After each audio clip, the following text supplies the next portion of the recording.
جہاں بھی ہو مجھ پر درود پڑھو، تمہارا درود مجھ تک پہنچتا ہے۔ صلو علی الحبیب صلی اللہ تعالی علی محمد صلی اللہ علیہ وآلہ وسلم۔ قرآن پاک میں جہاں فرمایا گیا کہ کون سعید ہے اور کون شقی ہے، حدیث پاک میں اس کا ذکر ہے، جیسے کہ جس کے پاس میرا ذکر ہوا اس نے مجھ پر درود پاک نہ پڑھا تو وہ شقی ہے، بدبخت ہے۔ جس نے والدین کو پایا، دونوں کو یا ایک کو پایا، ان کی خدمت کر کے جنت حاصل نہ کر سکا وہ بھی شقی ہے، بدبخت ہے۔ رمضان پایا لیکن پھر بھی مغفرت نہ کروا سکا تو وہ بھی شقی ہے، بدبخت ہے۔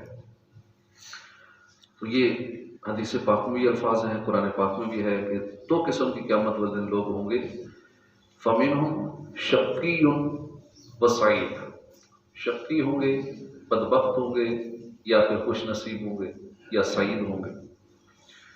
تو ان میں کوئی بدبخت ہوگا، کوئی خوش نصیب ہوگا، سعید ہوگا۔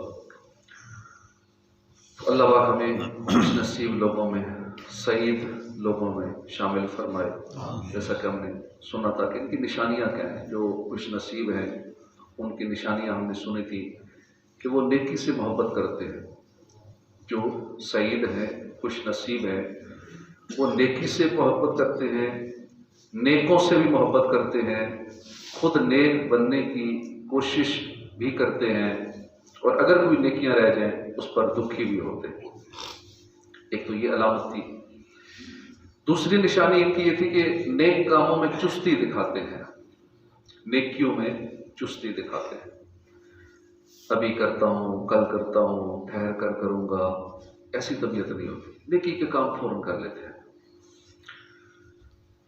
بالخصوص رمضان کی گھڑیاں ہیں، ہمارے آقا صلی اللہ علیہ وسلم تو ویسے ہی سارا سال عبادت کرتے لیکن رمضان میں تو خصوصی عبادت پر کمر بستہ ہو جاتے ہیں۔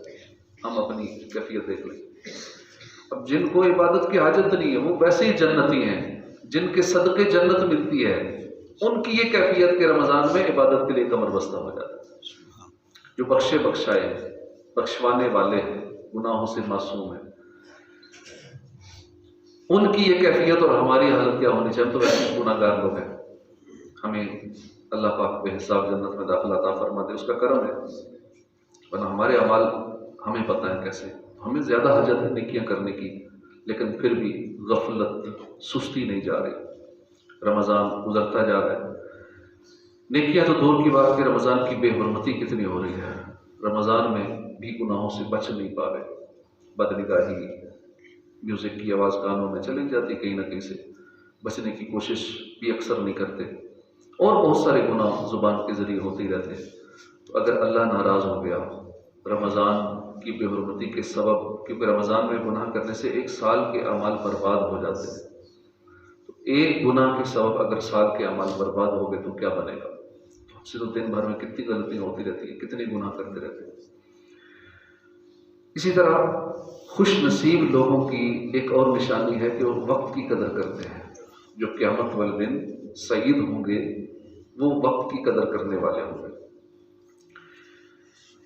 جو وقت کی قدر کرتا ہے وہ بندہ بڑا سعادت مند ہے، اپنا وقت فضولیات میں، گناہوں بھرے کاموں میں نہیں گنواتا، بلکہ اپنے وقت کی قدر کرتا ہے، اپنے ہر آئندہ لمحے کو پچھلے سے بہتر بنانے کی کوشش میں لگا رہتا ہے۔ پیارے آقا صلی اللہ علیہ وسلم نے فرمایا کہ السعادۃ کل السعادۃ طول العمر فی طاعت اللہ، مکمل ترین سعادت یہ ہے کہ بندے کی عمر لمبی ہو اور وہ اسے اللہ کی فرما برداری میں گزارے، یہ سعادت ہے۔ اگر عمر لمبی ہو، گناہوں میں گزر رہی ہو تو ایسی عمر کا کوئی فائدہ نہیں۔ ہاں عمر لمبی ہو لیکن وہ نیکیوں والی عمر ہو، ہر لمحے نیکیوں میں بندہ وقت گزار رہا ہو تو ایسی عمر اچھی ہے۔ یعنی بندے کے پاس وقت زیادہ ہو اور ایک لمحہ بھی ضائع نہ کرے بلکہ اپنا وقت نیکیوں میں گزارتا چلا جائے، ایسا شخص بہت سعادت مند ہے، کیونکہ یہ زیادہ سے زیادہ نیکیاں کمانے میں کامیاب ہو جائے گا۔ ہمیں بھی چاہیے کہ ہم وقت کی قدر کرنا سیکھیں۔ ابھی رمضان کی گھڑیاں ہیں، یہ مہمان مہینہ ہے، آئندہ سال رمضان ہم دیکھ پائیں نہ دیکھ پائیں ہمیں کچھ پتہ نہیں، کوئی گارنٹی نہیں ہمارے پاس۔ اس لیے ہمیں چاہیے کہ سعادت مند بنیں، ان مبارک گھڑیوں کی قدر کریں، زیادہ سے زیادہ وقت نیکیوں میں گزارنے کی کوشش کریں۔ ہمارے بزرگان دین وقت کی کس قدر کیا کرتے تھے، کتنی اہمیت تھی۔ حضرت عثمان باق لاوی رحمۃ اللہ علیہ کثرت کے ساتھ ذکر اللہ کیا کرتے تھے۔ آپ فرماتے ہیں کہ افطار کا وقت مجھ پر بڑا بھاری ہو جاتا ہے، مجھے یوں لگ رہا ہوتا ہے کہ ابھی میری روح نکل جائے گی۔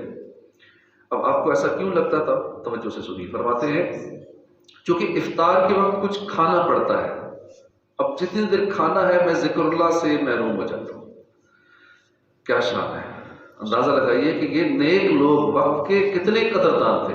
چند لمحے فضولیات میں نہیں، گناہوں بھرے کاموں میں نہیں، کرکٹ کھیلنے میں، گلیوں بازاروں میں گھومتے ہوئے، موبائل چلاتے ہوئے، سوشل میڈیا پر فضولیات میں پڑے ہوئے، فیس بک پر فضول میں سکرولنگ کرتے ہوئے، بے فائدہ پوسٹیں پڑھتے ہوئے، غیر ضروری بلکہ گناہوں بھری ویڈیوز دیکھتے ہوئے، دنیا جہان کے خبرنامے سنتے ہوئے نہیں، افطار کرتے وقت، حالانکہ افطاری بھی یہ اچھا کام ہے، ثواب کا کام ہے، افطار کرتے وقت کھانا کھاتے ہوئے ذکر اللہ سے محروم رہ جانے پر بھی اتنا دکھ ہوتا تھا، کہتے میری جان نکل جائے گی، یہ وقت مجھ پر بھاری پڑ جاتا ہے۔ دوسری طرف ہمارا حال بے حال ہے، ہمارے تو کئی گھنٹے فضولیات میں گزر جاتے ہیں، بلکہ گناہوں بھرے کاموں میں گزر جاتے ہیں، ہمیں اس کی فکر تک نہیں ہوتی، ہمیں احساس تک نہیں ہوتا کہ ہم اپنا کتنا قیمتی سرمایہ ضائع کرتے چلے جا رہے ہیں۔ ہمارے یہ قیمتی لمحات بھی انمول ہیرے ہیں، اس لیے ان کی قدر کیجیے۔